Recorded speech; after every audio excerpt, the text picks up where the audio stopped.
ஆண்டவராகிய இயேசு கிறிஸ்துவின் நாமத்தில் காலை வாழ்த்துக்கள். இன்றைய மன்னா, நீ சீக்கிரமாக என்னிடத்தில் வரும்படி ஜாக்கிரதைப்படு. 2 தீமோத்தேயு 4ஆம் அதிகாரம் வசனம் 9. தீமோத்தேயு பார்த்து அப்போஸ்தலனாகிய பவுல் சொல்கிறாரு, நீ சீக்கிரமாக என்கிட்ட வரத்துக்கு ஜாக்கிரதைப்படு அப்படின்னு சொல்கிறார்.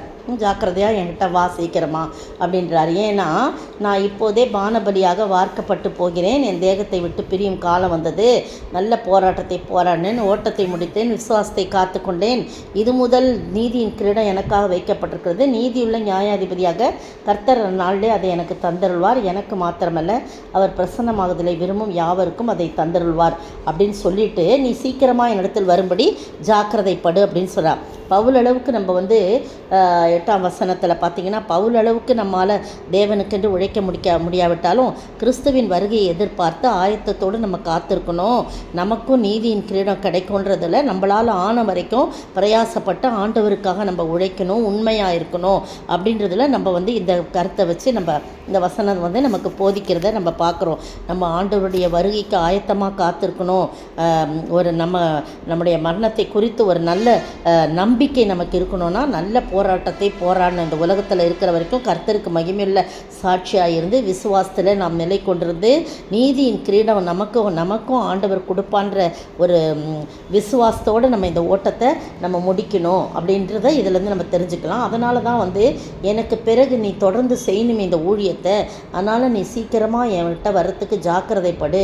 ஏனென்றால் தேமான்றவன் இப்பிரபஞ்சத்தின் மேலே ஆசைப்பட்டு என்ன பண்ணிட்டான், அவன் வேறு வழி போயிட்டான் அப்படின்னு சொல்லப்படுது. ஏனென்றால் தேமா பிரபஞ்சத்தின் மேல் ஆசை வைத்து என்னை விட்டு பிரிந்து தெசலோனிக்கா பட்டணத்துக்கு போய்விட்டான்னு சொல்லி போடப்பட்டிருக்குது. அதனால் நீ வரும்போது உன்னோட கூட கூட்டிகிட்டு வா, ஊழியத்தில் அவன் எனக்கு ரொம்ப பிரயோஜனமானவன், அதனால் நீங்கள் 2 பேரும் என் கூட இருக்கணும் அப்படின்றதுக்காக அப்போஸ்தலனாகிய பவுல் சொல்கிறாரு. நீ வரும்போது நான் கார்ப்புன்றவன்கிட்ட என்னுடைய மேல் அங்கியும் புஸ்தகங்கள் விசேஷித்த தோல் சுருள்கள்லாம் வச்சுட்டு வந்துட்டேன், நீ வரும்போது அதையும் எடுத்துட்டு வா. எவ்வளோ பாருங்கள், மரண தருவாயில் கடைசி நேரத்தில் இருந்தாலும் அப்போஸ்தலனாகிய பவுல் கடைசி வரைக்கும் ஆண்டவருக்காக எதையாகிலும் செய்யணும்னு ஒரு தீர்மானத்தோடு வாழ்ந்து கொண்டிருக்கார். நிறைய சொல்கிறார், நீயும் ஜாக்கிரதையாக இருக்கணும். கண்ணானாகிய அலெக்சாந்தர் எனக்கு ரொம்ப தீமை செஞ்சான், அவனோட செய்கைக்கு தக்கதாக கடவுள் பதிலளிப்பார், நீயும் அவனை குறித்து எச்சரிக்கையாயிரு, ஜாக்கிரதையாயிருன்று தான் இது அர்த்தம். அவன் நம்முடைய வார்த்தைகளுக்கு மிகவும் எதிர்த்து நின்றவன் அப்படின்னு சொல்லி நிறைய காரியத்தை சொல்கிறார்.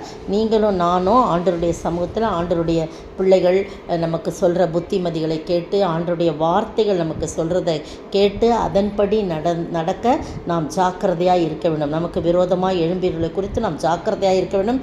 கர்த்தர் எல்லாவற்றையும் பார்த்துக்கொள்வார். நம்ம எதையுமே எதிர்த்து நிற்க வேண்டியதில்லை. அவர் எல்லாவற்றையும் அவர் என்ன பண்ணுவார், பார்த்து கொள்வார். நம்முடைய ஓட்டத்தை அப்போஸ்தலனாகிய பவுலை போல நாம் ஓட வேண்டும், விசுவாசத்தை காத்துக்கணும். ஒன்றுமே இல்லாமல்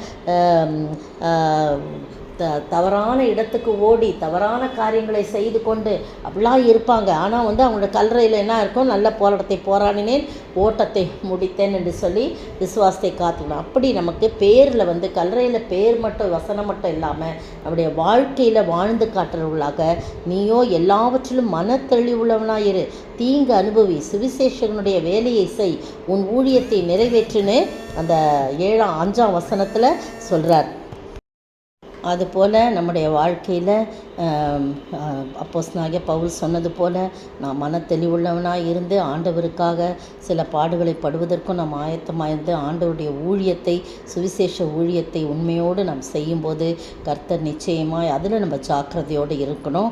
அது பாருங்கள், எந்த நாளில் வர சொல்கிறேன்னா, மாறி காலத்துக்குள்ளே நீ சேரும்படி ஜாக்கிரதைப்படின்னு 21ஆம் வசனம். அவ்வளோ ஒரு கரிசனை பாருங்கள். ரோம் நகரில் ஐரோப்பா கண்டத்தில் உள்ளது ரோம் நகர். குளிர்காலம் அங்கே ரொம்ப கடுமையாக இருக்கும். எனவே அங்கே சிறையில் இருந்த பவுல் தீமோத்தேயுவை சீக்கிரமாக நீ குளிர்காலத்துக்கு முன்னாலே சேரும்படி கேட்டுக்கொள்கிறாரு. தனக்கும் பயனுள்ளவனாக இருக்கும்படியாக மார்க்குவையும் அழைச்சிட்டு வா அப்படின்னு சொல்கிறாரு. குளிரை தாங்க கொள்ளும்படியாக தனது மேல் அங்கேயும் எடுத்துகிட்டு வான்னு சொல்கிறாரு. மரணம் நெருங்கிய போது கூட வேத தியானம் செய்வதற்காக நூல்களையும் தோல் சுருள்களையும் எடுத்து வரும்படி கேட்டுக்கொள்கிறார். மேலும் தாம் மரணம் அடைவதற்கு முன்பு தீமோத்தேயுவை காண்பதற்கு பவுல் ஆசையோடு இருந்தார் அப்படின்னு இந்த வசனத்துலேருந்து நம்ம தெரிஞ்சுக்கிறோம். அப்படியாய் அந்த நீங்களும் நானும் கடைசி வரைக்கும் ஆண்டவருக்காய் உழைக்க வேண்டும். பவுலை போல தீமோத்தேயு போல மற்றவர்களுக்கு ஊழியத்தில் பிரயோஜனம் உள்ளவர்களாய் நாம் காணப்பட வேண்டும். அதிலே ஜாக்கிரதை உள்ளவர்களாக இருந்து ஆண்டவருடைய சித்தத்தை நிறைவேற்றி ஆண்டவருடைய விருப்பத்தை நிறைவேற்ற ஆண்டவர் தாமே கிருபை செய்வாராக. ஆமென். காலம் வேகமாய் ஓடுதே, கருத்திலாமல் வாழ்கின்றேன். கண்ணும் கருத்துமாய் வாழ்ந்திட உதவி செய்யும் தேவா, எனக்கு உணர்வு தாரும் தேவா.